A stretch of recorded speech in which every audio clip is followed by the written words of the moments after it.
Welcome to the Angels and Awakening podcast. I'm your angel medium, Julie Jancius, and today we're sharing your angel stories. Why do our angels and loved ones above show us signs?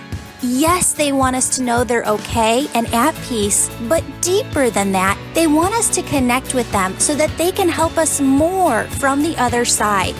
Friends, it all begins with your intuition, vibration, and experiencing oneness. Your intuition is your soul's voice. It's also how your loved ones talk to you from heaven. In this podcast, we teach you how to turn up the volume on your intuition so that you can hear their loving messages more clearly. We also teach you how to raise your vibration and feel your oneness with all that is. Friends, you are here to love, give love, receive love, be love, radiate love. And because your soul is love, all you really ever have to do is just be.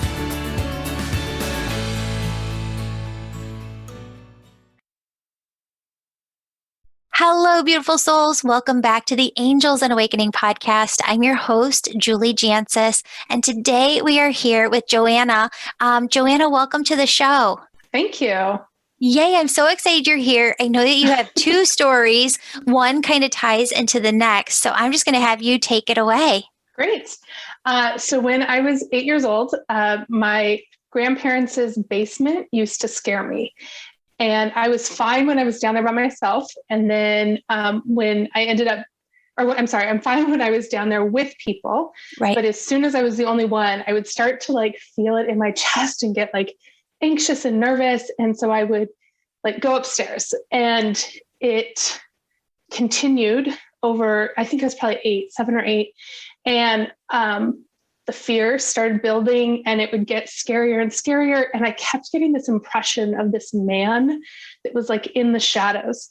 And so I'd run up the stairs and my heart would race, and I'd get upstairs, I'd be safe. And this kind of fear thing continued all through childhood, specifically my grandparents' basement. And then as I got older, I was working in a library, and I would clean after hours. And I had one, so I would have been probably 18. I was in, again, downstairs area, and again, got super frightened and kind of had this impression of this man. And I ran upstairs and I locked the building up, and I got in my car. I had this panic attack, and was able to kind of calm down eventually. And in my 20s, there were times where I would blockade my door so that nobody would get in, or I would put a knife under my pillow and sleep with fear. And it wasn't until I was in probably 35-ish, I took an angel's course, and she walked us through meeting your guides. And so I'm sitting on this bench ready to meet my guides. And the guy that I was scared of, that because I used to tell people if I could draw, I could draw you a picture of him. If I ever die, I know who's going to kill me. And so Archangel Michael sits down next to me, and I'm like, I said some not very kind things and was super why didn't you tell me it was you? And what I then realized was I would get scared and he would come to protect me. And I was tying him to the fear. And I thought I was afraid of him versus he was there to help me. And so I had this just beautiful moment after I finished yelling at him, where I was like, okay, now I got it. And that fear that I felt just kind of dissipated. I didn't need it anymore. And when I did start feeling it, I would just call on Archangel Michael. And I actually taught my stepdaughter to do the same, and it helped her. She was having some kind of the same issues around fear. But as I was leaving the course, and they had talked about signs and different things to kind of watch for, and I was like, it'd be so cool to get a sign. That'd be really cool to have. And this bird flies across my windshield, super, super close to my windshield. And I kind of was like, oh, that's weird. It'd be really great if I could get a sign. And then another bird flies across, and I'm like, okay, that can't be a coincidence. Like that has to be something, right? And like still lots of second guessing and lots of like, is that it? Is that not it? And like a third one flew across. And I'm like, all right, got it. And so I had this whole conversation with my angels about like, I am so sorry. You're going to have to send me things in threes because I'm just not going to get it. The first time I see it, it will not click. And the second time kind of gets my attention, but I second guess it every time still to this day. And so I was like, okay, I'm going to have a third, and I'm sorry. And I, apologize, but it really is what I need. And so I always get messages in threes now, which is great. Like either something will repeat 3 times, or I'll see like 3 birds or different things, but it's always these multiples of 3. And I remember driving to a softball game and I was like, oh, it'd be really cool if I could get a sign. And I like walk on the field. There's nobody there, which is weird for me to be there before anybody else. And there's just birds everywhere. And as I watch closer, like none of them moved. And I'm like, oh, this is super bizarre. And I'm like, but there's not 3, like, sorry, doesn't count, not 3. And then I was like, counted them and there was 9. I was like, never mind. So, and it's just kind of this ongoing thing where it's almost become like a joke where I'm like, yeah, it doesn't count. and like, oh, okay, never mind, it does. And so that kind of leads into, I was a foster parent for 10 years and when I got into it, wasn't really anticipating adopting, was just planning on fostering for the sake of fostering. And I met this little guy who was my 8th foster kiddo. And from the very, very first night I held him, I was like, oh, you are different. Just a recognition of something where I was like, okay, this is something to be aware of. And figure out what this is. And at the time, he was almost 4 and he was nonverbal. And I could just understand what he needed and didn't understand why other people didn't and why other people weren't able to read him as well as I was. But I could read him and I could help, which was great. And so he moved in about 6 months after I ended up getting divorced and lived in the house for a little bit and then moved out and took him with me. And it came to the point where his case turned and he was available for adoption. And again, that fear, I was so fearful that I wasn't going to be enough for him that I told his case manager that they needed to find another home for him, because an adoptive home. I would foster him forever and ever and ever, but if he was available for adoption, they were going to need to find a 2-parent household because he deserved 2 parents. And I didn't want to take that from him. And like, I was just adamant, like this, I want the best for him. And the best is a 2-parent household. And I couldn't shake that. I couldn't shake that out of my head. And just, I'm not enough type of feeling. And so they started looking for families for him. And within the course of a day, I had 3 different people who didn't know what was going on come to me randomly and make comments about me being his mom and how, you're amazing for him. He's so lucky to have you. Like, hopefully you get to adopt him. And I hadn't told anybody that this was going on. I hadn't told them that I was saying what I was saying, that he was even available for adoption. And literally within 24 hours, 3 people stepped forward and they're like, some comment about me adopting him. And I went to bed that night and I was like, nope, not enough. It's 3, but I refuse. Like, I'm not gonna listen. I still think I know best. the very next day, another 3 messages from a different 3 people. And I went to bed that night. And again, I'm not very kind sometimes when I talk to angels and God, because I kind of, I was just like, fine, I'll listen. And it was what my heart wanted, but I was scared. And so I just, fine, and kind of almost had an argument about like, fine, I'll do this, but you're going to have to help, and you're going to have to like really, really step up here and make sure that this is going to work. And it's just the silliest conversation, but,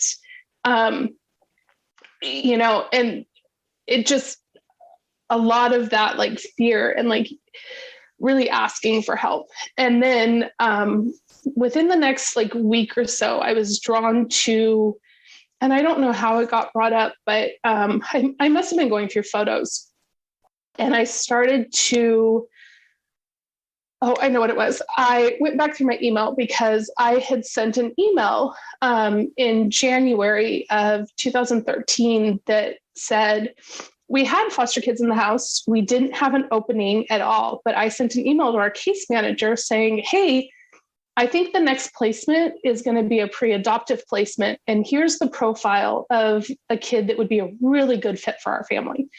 And so I went back to that email and read it. It was my son to a T, like every single little thing I had written 6 months prior to ever meeting him was just on, everything was correct. And I looked at the date and realized the month and year I sent that email was when he came into foster care, like almost to the day, but in the same month and year.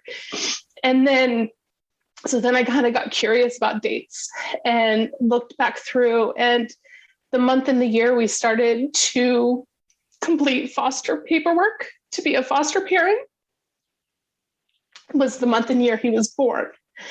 And so it was just this really cool validation that we were meant to be together, and it was predestined. Or kind of the other thing that was very interesting as I was looking at things is we had taken a month off of fostering, and we had gone on this vacation, and we didn't have any cell phones for a week. And we get back off the cruise and we fire up the cell phones, and there's a list of kids that need homes for the weekend because it was a holiday weekend. And there was a 3 and a 4-year-old little boy on that list that were Native American that needed a home. And so I was like, hey, let's go ahead and take these kiddos. And like, even if it's just for the weekend, we could put kids in the house for a weekend. And so we called and got a machine, left a message. And normally we'd always gone through a private agency. We'd never worked directly with the state. And so I called the state directly, which is actually against the rules. But had felt like drawn to it. So I got a hold of, left a message.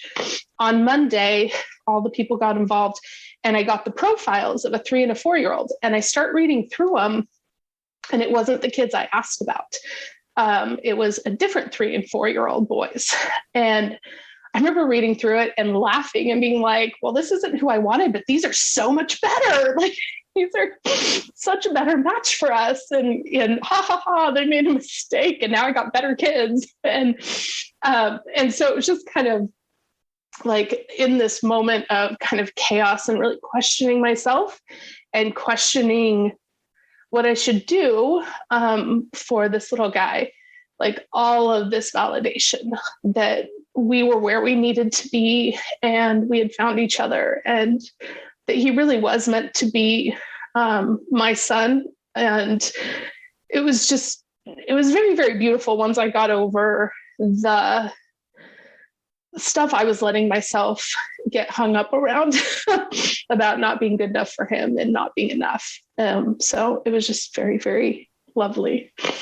Oh, that's so beautiful. I love that Thanks. story. Thank you so much for being on the show to share that. Yeah, of course. Yeah. Any advice that you have for other foster parents that are out there listening? Trust your instincts.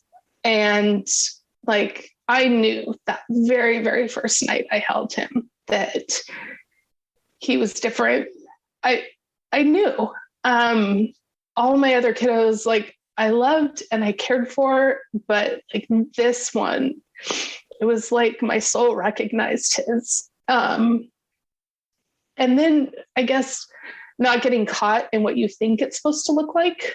That was something throughout my entire foster journey that, like, I thought I would be a certain foster parent and I was totally different. I thought I would never separate siblings, and then ended up, for the best interest of the kids, asking for a couple of them to be separated to do some healing without the other person re-traumatizing them.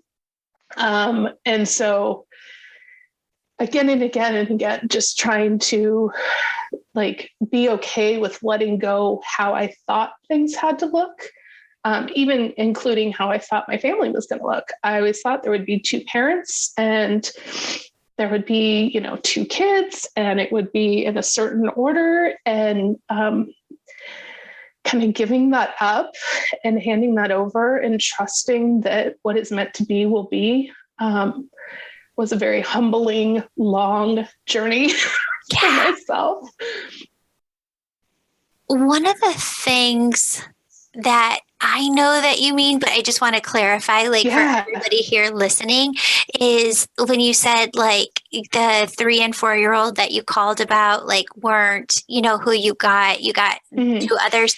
Not like the original 2 were bad or that they were no, not at all. Just that, like, because I know what you meant, but I just wanted to clarify for everybody listening. It was in alignment. That was almost part of the sign too, that you knew God, universe, source was working to pair you with the kids who were in alignment and flow with you, who you were supposed to be there in their lives. And I just think that's so beautiful. But I just wanted to make sure like it came out the right way. Yeah, sorry. No, they were probably amazing kids. I never got any more details on them. One of the things though in Washington State is kiddos that are Native American are very rarely available for adoption by non-Native families. They really do try to keep those tribes intact as much as possible. And so I know there was another family that was meant for those 2 kiddos. And had they come to us, it would probably have been a short-term placement, whereas we ended up with a long-term placement. And so, and like you said, I think it was something I needed when I was questioning a lot of things, to be like, I had never received paperwork on a different kid than I had asked for ever in 10 years. And so at the time thinking it was a mistake, and then looking back at it and going, oh, no, that was exactly what was meant to be. The other kids were probably amazing. Yes. I love how all your stories tie into this common theme of working through that fear within us, because we are so programmed and socialized to think a certain way. For example, to your point of like a kid can only be raised healthfully if he's in a family with 2 parents is absolutely not true. It's a falsehood. It's a lie. But we've been so programmed that it becomes such a deep button within us and trigger within us. And working with our angels really does help us to work that out, because to your point too, Joanna, they're never frustrated with us. I mean, if you went to them and said, okay, Archangel Michael, I need you to bring everything in 50 times, he would sit there and he would bring in things 50 times, because they don't have the egoic mind chip within them. They're just strictly love. And so if you were if you look at it from the angel's perspective, if you were a being that was just pure love, and you were there to help a person, a human being who had this egoic mind programming within them, you wouldn't sit there and think, oh my God, I am so frustrated with this person. They are not getting it. Right. You would think, I'm here. I am unconditional love for this person. I am here until they get it. I am here to show up for them, to validate for them, to make sure that they trust. And I will continue showing up over and over again until they do. Archangel Michael has asked me 5 times to tell you that the need for validation dims as your relationship with the angels grow over time, and a relationship builds where you see them show up over and over and over again. And so they said that sometimes when you reach a new level of spirituality, a deeper piece of your awakening, what ends up happening is, what's that saying? Like, something is so dark right before dawn, or, you know, something to that effect. Right before you level up in each level of your spiritual awakening, the egoic mind makes one last ditch effort to try and reel you back down.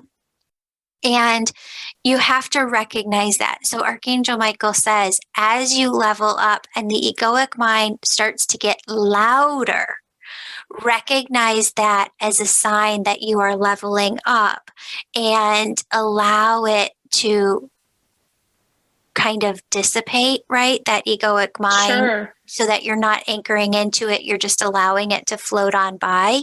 And that'll help you as you start to increase and increase. I want to go back to one thing that you said to just kind of clarify, because I don't want there to be any listeners who have judgment about this. I heard what you said, and the angels said that you made the right decision, but it wasn't one that you made lightly, to separate the children, sometimes the siblings, because I think that some people listening could hear that and be like, oh my God, that was like the worst thing ever. But I wanted them to hear what I saw and what I felt was that some children truly could not come into healing because the vibration, let's say the egoic mind collectively between the siblings, was so heavy that they couldn't reach a point of healing. Because here's what happens with trauma. There's a certain point at which you've experienced so much trauma, and this is sometimes 4, 5, 6-year-olds, that trauma becomes what you know about life and what you keep manifesting in life. And so what I wanted to just be clear about, to bring through the healing message that this episode needs, is that you did not sit there and say, oh my God, these are 2 siblings that are fighting all of the time and I can't handle it, so I'm going to that wasn't it whatsoever. This comes down to trauma, and the way that trauma works is that they kept manifesting more trauma, or they could not get to a place of healing because trauma was all that they knew their whole lives. Does that make sense? Totally. We just actually, my son and I had that conversation recently because he was asking a lot of questions about his brother moving. And I was just, they literally couldn't have an emotion without the other person having the emotion. They were so trauma bonded that it was really detrimental to his brother. He was really having a hard time, and he was doing a lot of comparisons with, it's a very, very long story, but it very much was a trauma thing, and we see them all the time. We continue to have contact with them. We go on vacations with them.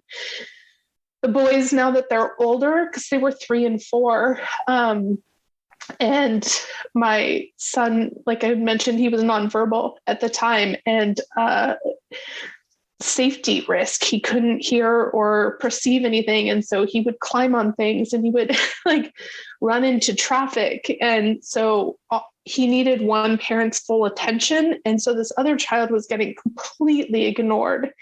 And it wasn't working. And again, and like you mentioned, it is not a decision that is made lightly. And it's a decision I never thought I would make. I thought I would go to the ends of the earth to keep kids together, and then to get kiddos that it was actually hurting them and they weren't able to do the growth that I knew they needed being together. And so we separated them so that they could do the healing they needed to do individually.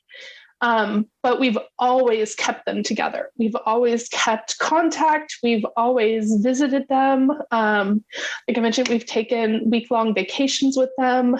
And so they call each other. They play Minecraft on FaceTime now together.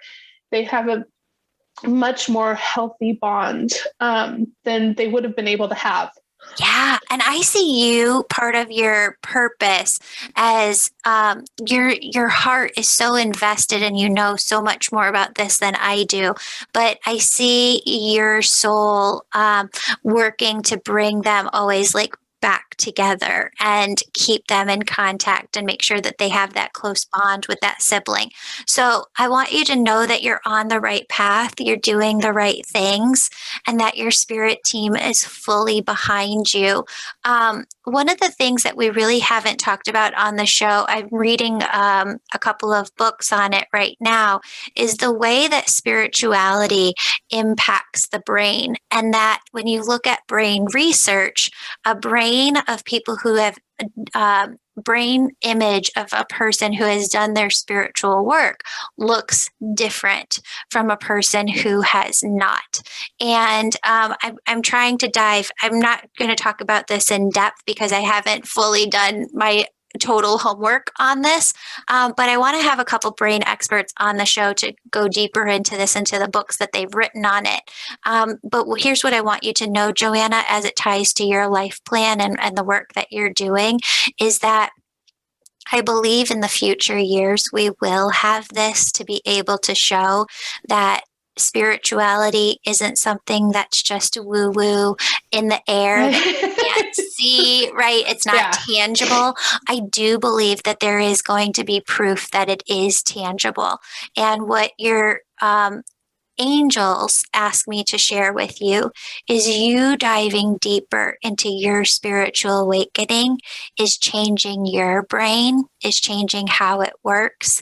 And I believe that just by holding a different vibration, we can make those brain changes, but then it comes into the family, right?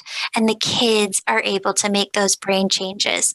And I don't know why, I don't question, I don't filter my messages, but they did ask me to tell you that you knew that your husband would never come into that vibration himself, and that staying with him was only going to keep you in that old energy.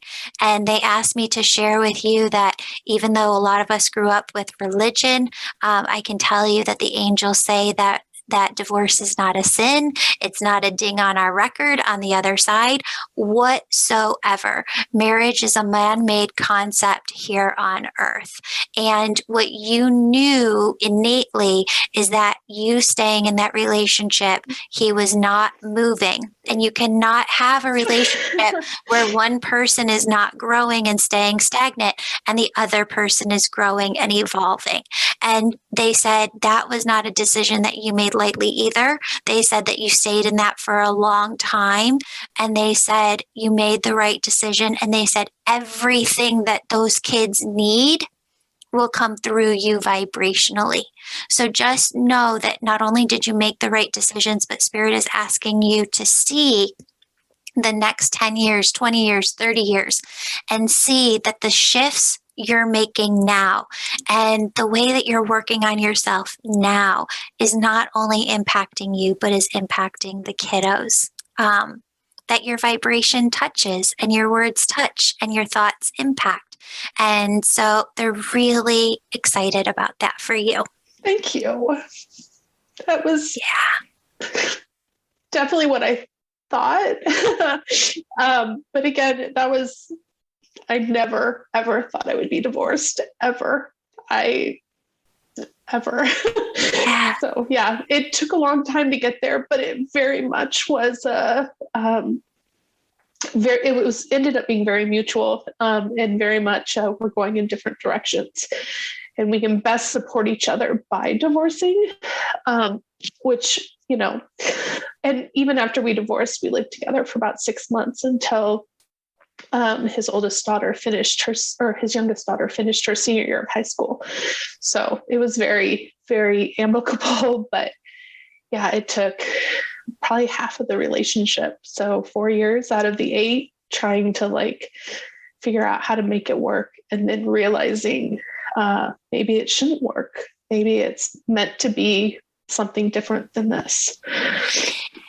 I want to go one step deeper. And I know that, and it's for people listening, because I don't think that anybody goes into a relationship thinking that it's going to end, right? Like we always think the best. And what Spirit will oftentimes say in a session is you do not have to make a decision until you're concrete with that decision. What Spirit also says is that what concrete means to our egoic mind versus what concrete truly means to Spirit are two different things. Concrete to our egoic mind means 100%. I know for sure this is the decision to go.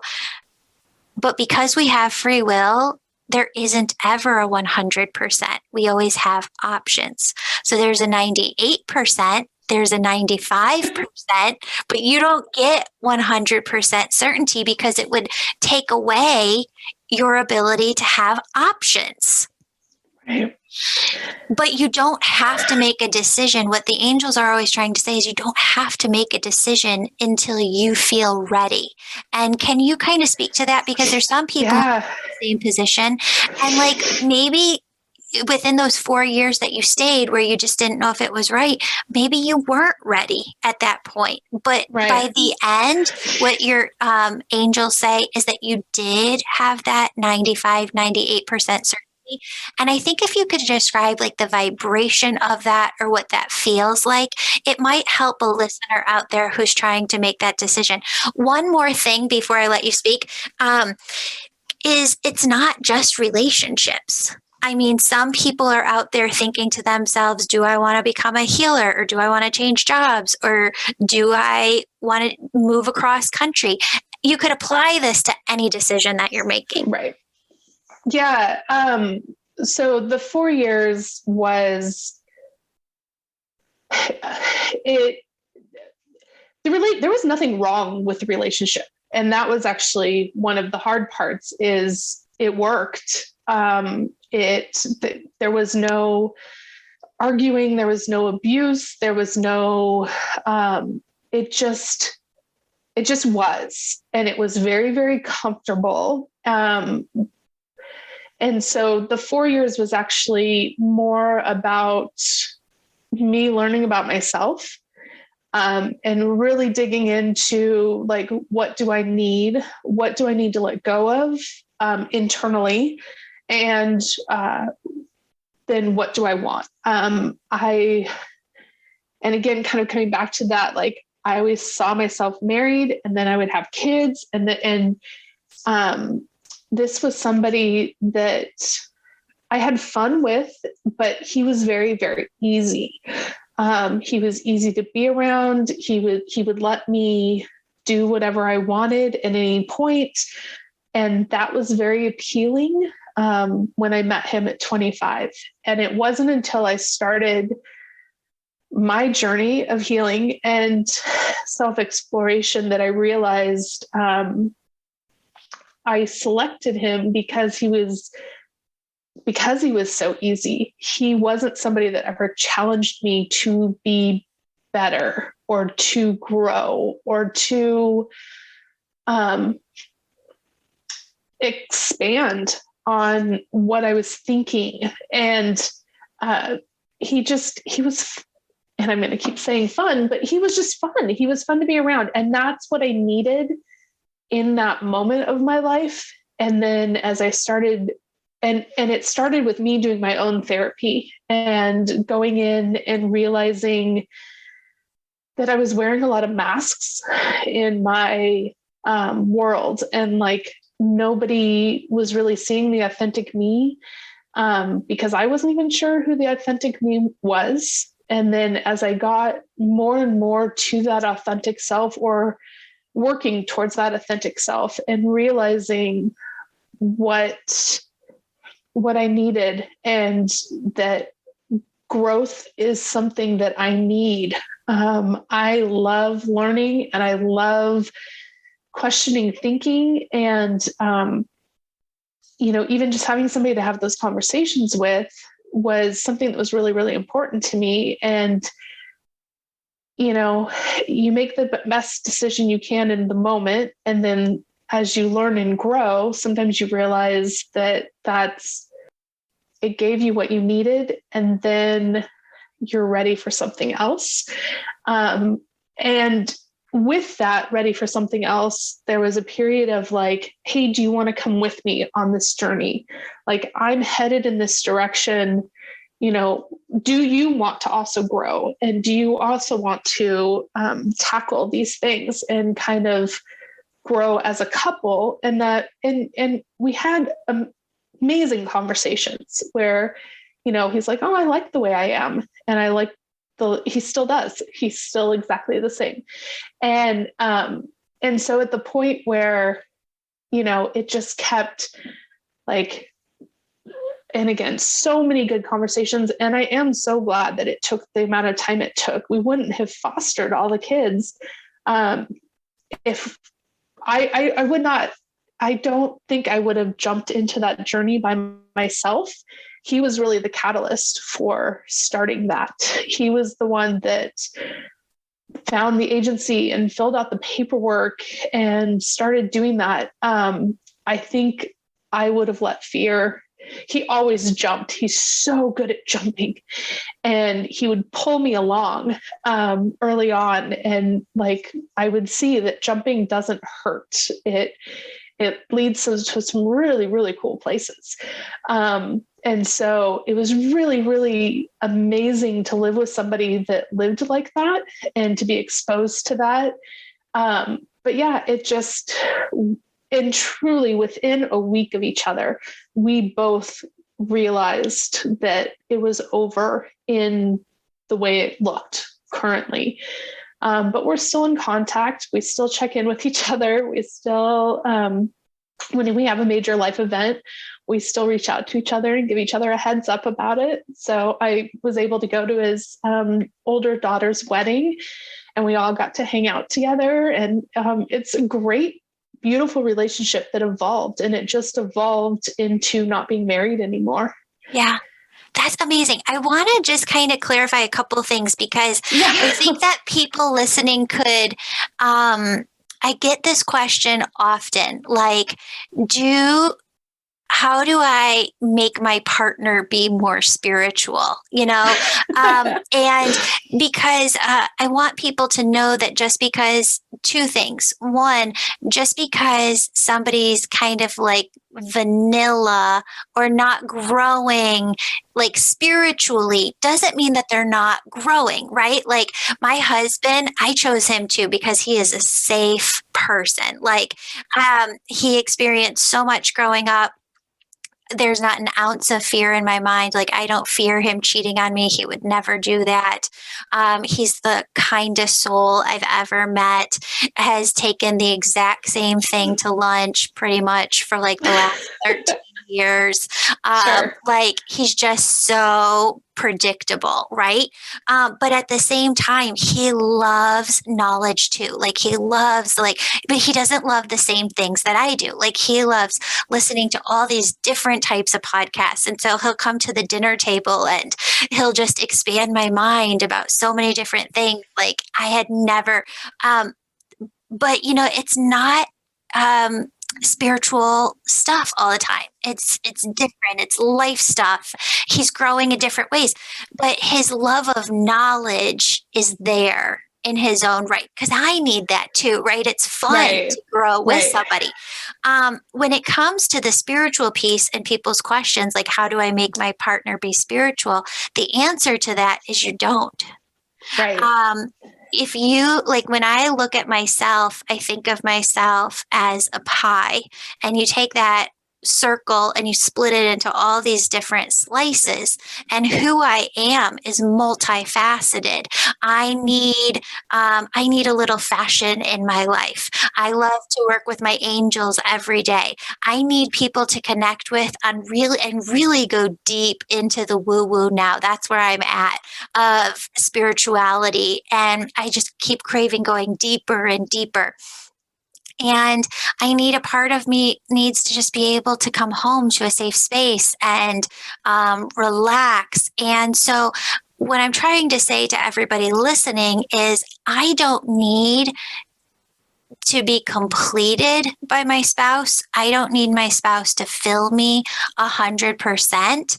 I know that for that spiritual outlet and that creative outlet to go deeper into the woo-woo, I have all these different women in the Angel Reiki school that I can chat with, and people that I've met along the way here, and podcast guests that I could bring on, that we can have different friends who fulfill part of us and family members. So I just didn't want women listening to hear you, Joanna, and be like, that it had to be one person for everything. Yeah. No. And be like, oh, Jesus, my relationship is over because yeah. No. And as you were talking, I realized I used the word safe, and it wasn't like a physical safety that I was trying to refer to. It was, he was safe. I could hide and in behind all my masks, and he would never notice that.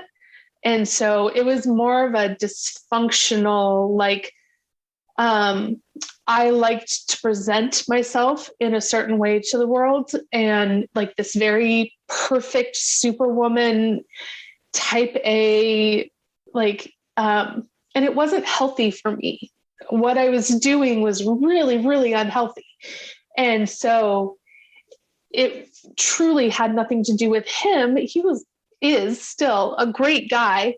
It was just me realizing that I was in some really unhealthy behaviors and patterns that I didn't even recognize. And then as I started to recognize them and I started to work on letting them go, that was the point of realizing, like, oh, I needed him in that moment, because I wouldn't have felt safe to let all of this go if I didn't, like, I had that.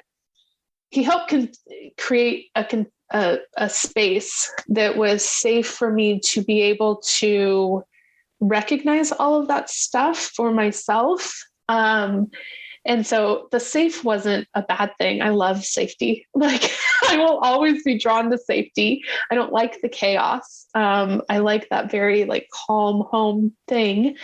But it was, he helped me level up to a different space in which we no longer needed each other in the same way. Yeah. Okay, I've got one more question for you, because the angels are saying that you've got a good perspective on this too. What I see behind the scenes is therapy plus spiritual work equals magic, right? Yeah. Like, that should be a saying in a t-shirt somewhere, like therapy plus spiritual work is magic. Yeah. You need both. You've done both. And I'm not sure that we get to the level that we get just with one or the other. I think the combination of both takes you to this place where you're like, wow, I didn't realize I could be such a healthy person. Yeah. It's so funny you mentioned woo-woo, because that was very much how I was raised, was like, oh, that's woo-woo, that's weird. Don't, and so we were a very conservative Christian family. And so anything outside of that felt a little odd. And then I ended up in a health crisis. That type A personality and that always pretending to be somebody I wasn't, I burnt out my adrenal system and had gone to all these different specialists, and everything within Western medicine was like, oh, you're healthy. I'm like, I'm not. I can show you the data that I'm not healthy. I was running triathlons because I thought that would be the answer. So many things that I did that I thought would be the answer. But like I could show you that my times were getting slower. I could show you that my weight was going up, even though my calorie and like all of this data and all of these specialists were like, no, you're fine. You're fine. You're fine. And so I happened to, because I had run out of Western medicine, because I couldn't find answers within Western medicine, it really opened me up to exploring other things that I had discounted before. And within that, it was therapy and lots of books and lots of, I saw a Reiki practitioner. I went and had an aura reading and all of these things that would have felt unsafe or scary or not okay for me to do. All of a sudden, I was able to look at them just from a place of curiosity and like, let me go check it out. And it was very interesting that every time I had every time I've needed something, who I've needed to go see has found me. And so like a Google search that just randomly pops up a name of somebody that I could never do that Google search again and find that person again, because I've tried to do it before. Or I'll start hearing something coming up and on repeat. And that's actually how I found your podcast. Was I literally was having a day where I was just like, everything is like, I'm super stuck and I don't know what's next. And again, I couldn't tell you what I searched for or how I found you, but like your podcast came up. And I was like, okay, let's just add it, and then I started listening to it. And I'm like, okay, this is why I needed this. So, and even calling in with like an angel story, that was something that, cause I've never shared all of this, in the same space. Different people know different pieces of it, but it was one of those where it was just like, I kept over and over hearing like, you need to call, you need to get a hold of her. So. That's awesome. Well, I'm so glad that you did. Thank you so much for being here. You are just a beautiful soul. And I'm so excited for your journey and your son's journey and all the children that you're here to support. And I know that women got so much benefit out of this today. What Spirit is asking me, they don't always ask me to do this. I'm not sure if I've ever said this on the podcast, but if this story, Joanna's story, resonated with you today and you want to get in contact with her or send her an email or are interested in foster care, I know that there's some of you out there. Joanna, the reason that you needed to come on the podcast and share that today and we're being called is because those people are supposed to come full circle back to you. So we will make sure that those emails get over to Joanna Martin. Thank you so much, Joanna, for being here today. Oh, thank you. Yes. Okay. Thank you again, everybody. Open up your hearts to all of the unexpected blessings that Spirit is bringing your way. And if you want to be my earth angel, I could totally use your help going over to Amazon. If you've purchased the book, the way that books work is that with the algorithms, they tend to be shown more and come up in those search results if they have more reviews. So if you could go over there, leave 5 stars or on Audible, or anywhere that you purchase the book, I would be so, so appreciative. Thank you all so much for being here. God bless. Thanks, Joanna. Thank you. You too. Bye. Bye.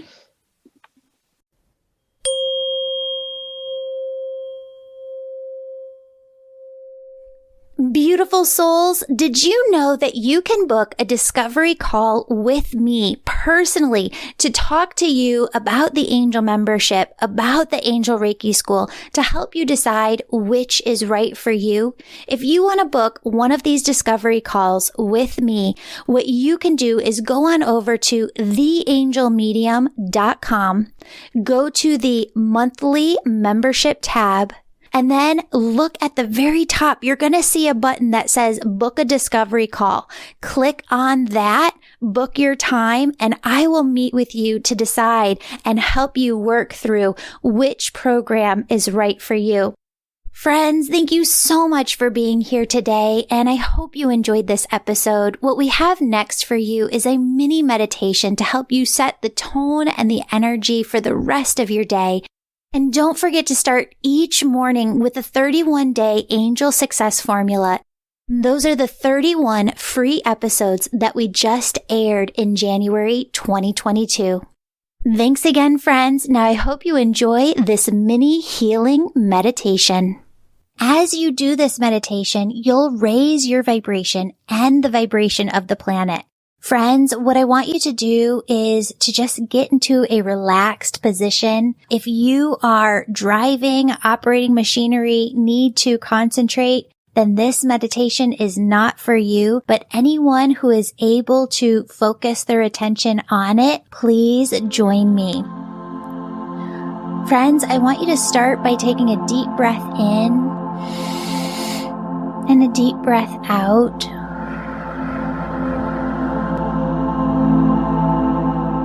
And I want you to imagine that your socks, your shoes are off, and that your bare feet are able to connect with the soil of the earth. And down through the bottom, the soles of your feet, are these large roots that go down far and wide into the earth. Those roots go down far and wide, anchoring you into the earth as if you were a tree yourself. And up through those roots comes this beautiful, yummy, tingly energy. Begins to tingle at the tip of your toes. I want you to allow this yummy, tingly energy to just dance up over your feet, around your ankles. Feel this yummy, tingly energy as it moves up over your calves, your shins, all the way up to your knees.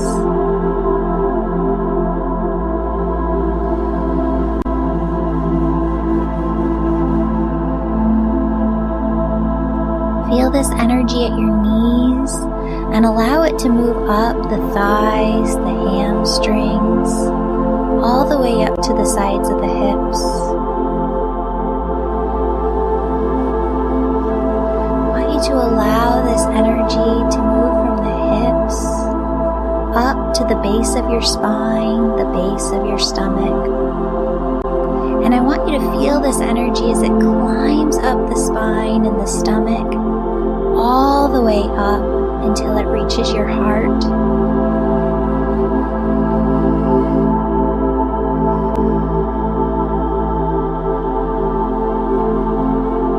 As you feel this yummy, tingly, sparkly energy surrounding the outside of your heart, filling the inside of your heart, notice how your entire body comes into a gentle state of ease.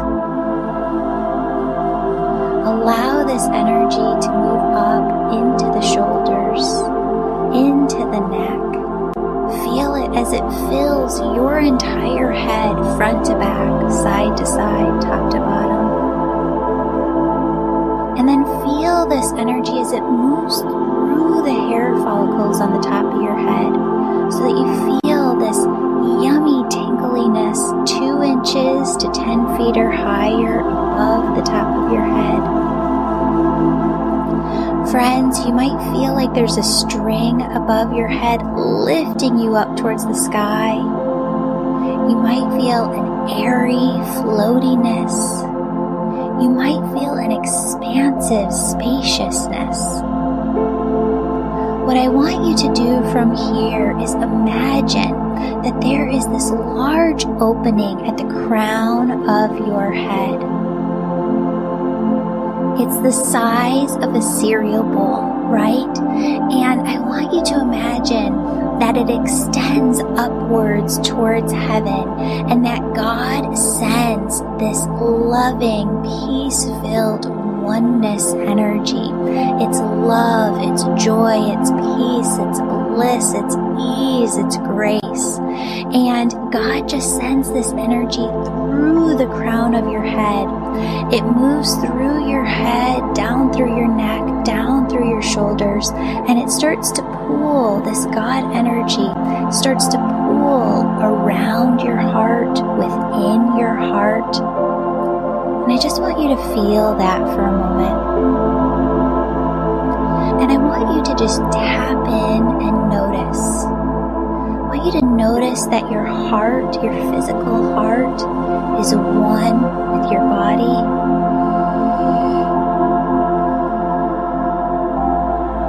And I want you to notice that your heart and your body are one with the air surrounding you. And I want you to notice that your heart, your body, the air surrounding you are one with all life here on earth. All plants, all people, all animals, all life on earth. And now notice how your heart, body, air surrounding you, all life here on earth are connected to everything, everywhere.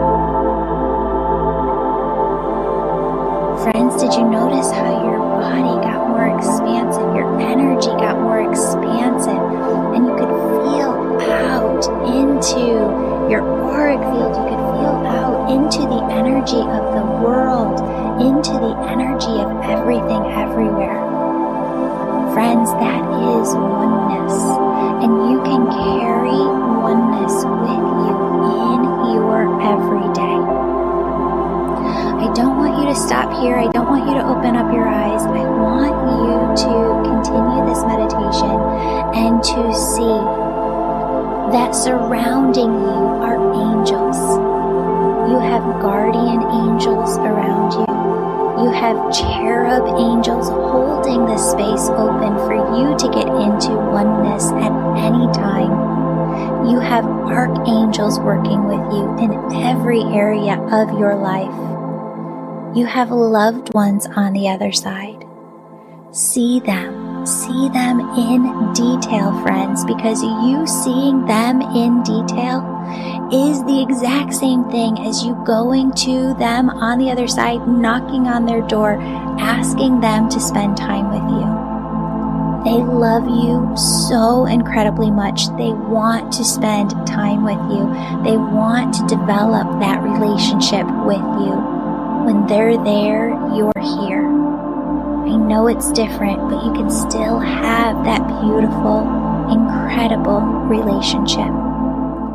All of these beings, your angels, your guides, your loved ones on the other side, they form your spirit team who's always working to guide you, direct you, protect you.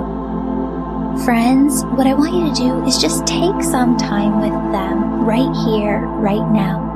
What they want you to know is that they are working with you all the time. What they want you to know is that they are sending you signs and symbols to show you that they're next to you. Friends, they ask you to see that they are bringing in gift after gift after gift through your heart chakra to bless your life with miracles. Friends, it's your job to remain open, to believe, and to trust that they are working miracles in your life. Friends, I love you. They love you so incredibly much. Stay open and know, believe, trust, have faith, know like you know that they are working with you always. See you here next time. Have a blessed day.